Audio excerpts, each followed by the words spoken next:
can stop us. No one can stop us.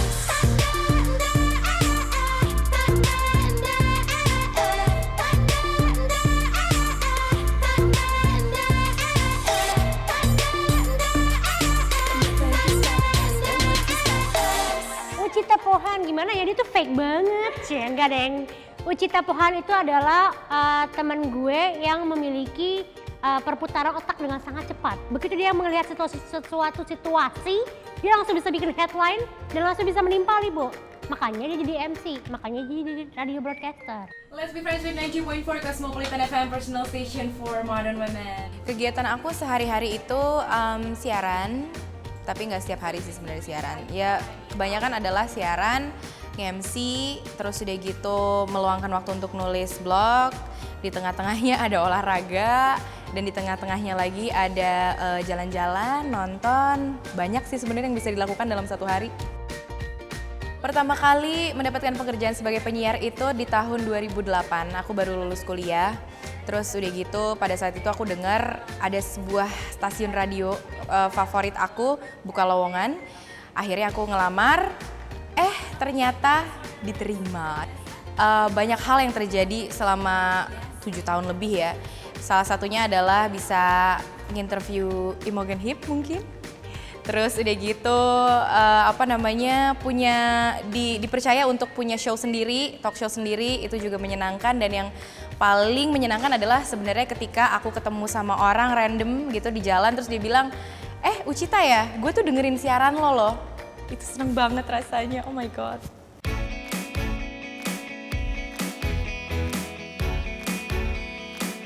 Rutinitas pagiku cukup rusuh ya, karena kita satu rumah semua suka bangun pagi. Jadi aku harus nyiapin Lula sekolah, mandiin Galan, dan juga nyiapin makan pagi suamiku. Lalu aku siap-siap untuk kerja. Tantanganku terbesar waktu mendirikan Chicken Darling itu, waktu itu Lula masih bayi banget ya.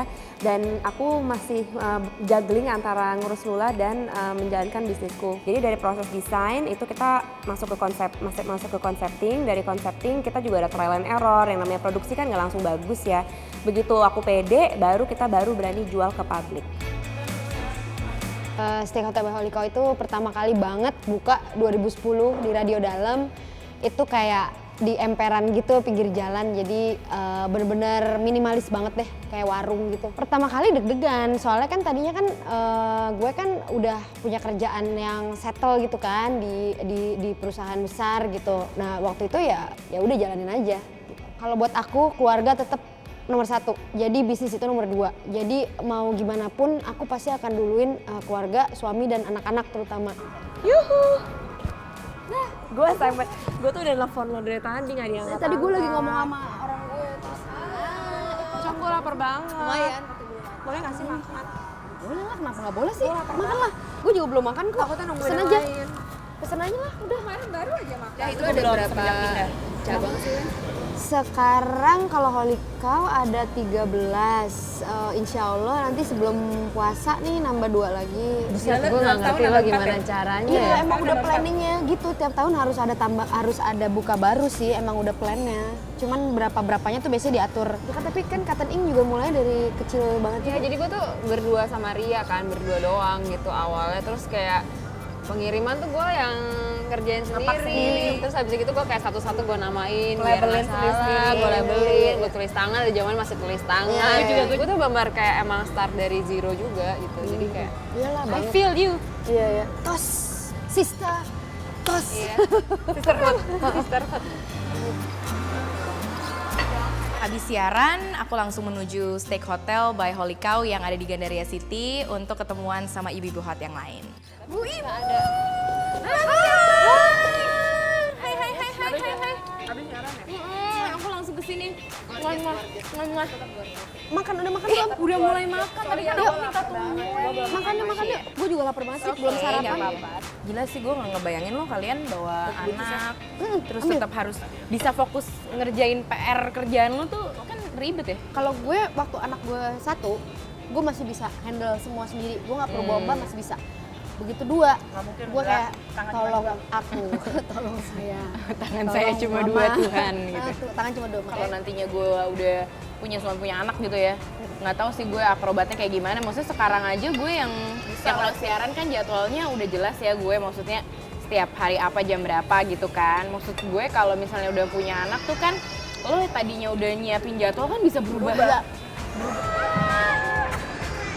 Hai sayang. Hai.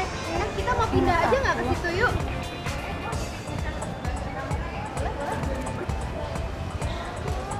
Ini mau fashion show banget nih. Gue tadi kayak baru ngeh gitu, gue udah 7 tahun ya sama kayak kita mulai. Iya, udah 8 tahun sih. Not even 7, 8. Ini tahun ke-8 berarti. Yang paling aku bingungin adalah sebenarnya ketika orang nanya sama aku, Cit, lo sampai kapan mau siaran? Pertanyaannya rada aneh nih. Maksudnya siaran itu kan kerjaan yang serius loh, dan dijalaninya juga nggak mudah gitu. Cuman sebenarnya 9 to 5 aku merasa gini sih, pada saat mungkin bukan konsep 9 to 5 ya, lebih kayak misalnya mungkin kerja sama orang. Iya.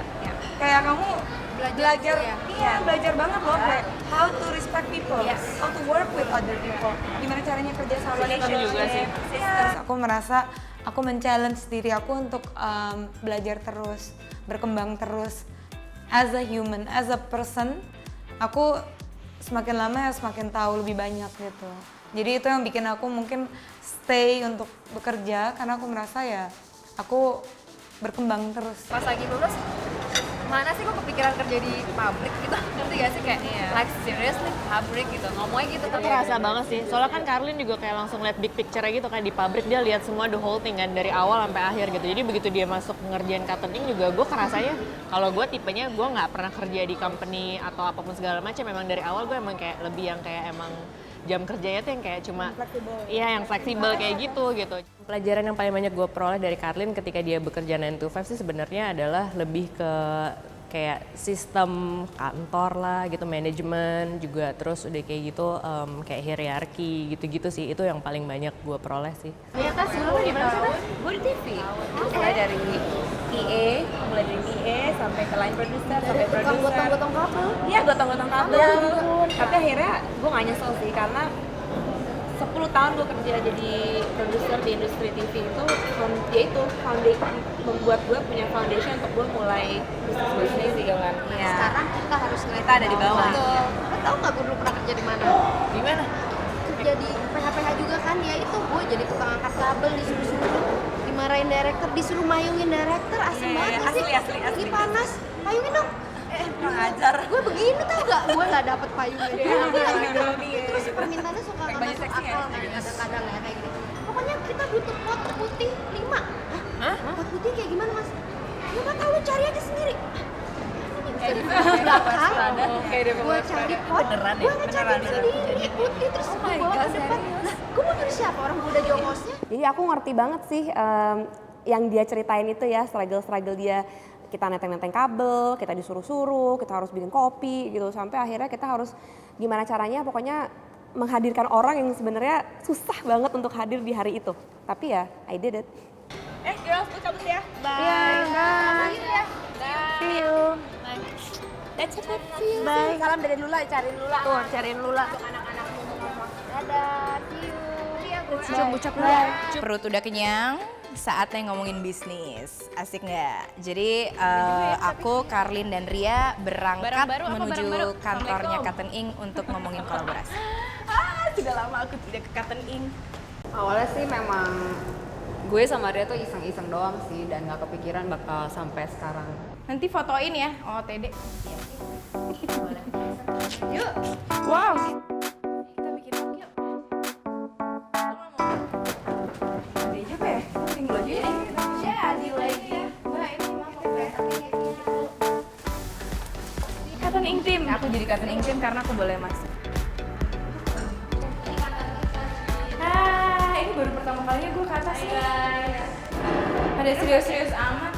Jadi tuh gini, Cid, kan pada banyak nih, maksudnya ibu-ibu pada kontak gue semua. Karlin gimana? Gue udah dilihat belum? Nah, gue tuh harus lihat keseluruhan tuh kalian mau bikin apa dulu. Karena timeline-nya udah agak mepet ya, kapan sih Ri kita mau rilisnya? Sekitar Agustus ya. Agustus tuh kan masih. Aduh, itu udah mepet banget di timeline production gue. Soalnya production sendiri tuh kayak butuh 8 minggu. Jadi proses pembuatan item di Cottoning itu adalah awalnya dari desain.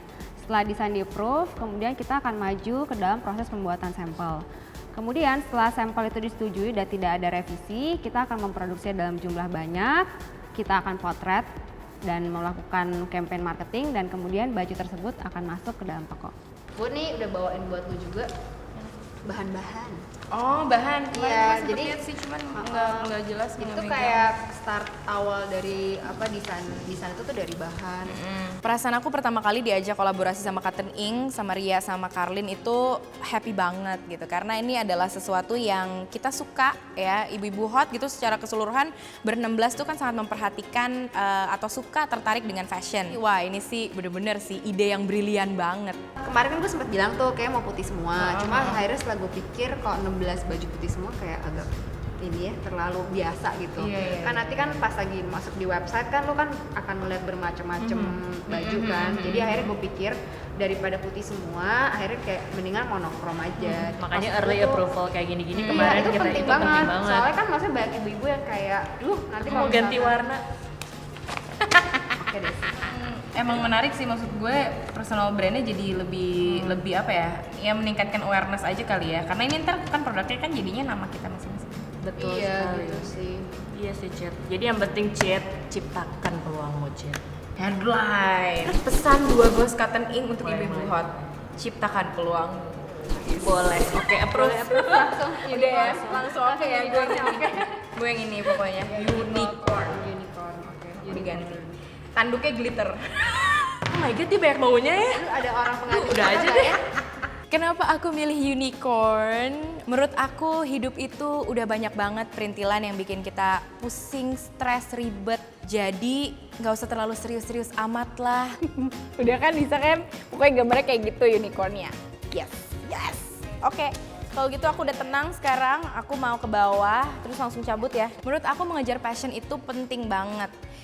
Untuk perempuan dan juga untuk laki-laki, jadi sebenarnya untuk semua orang gitu. Supaya hidupnya happy, gak ada penasaran-penasaran. Karena menurut aku, lebih baik menyesal karena telah melakukan, daripada menyesal karena tidak melakukan. Nothing can stop us, no one can stop us.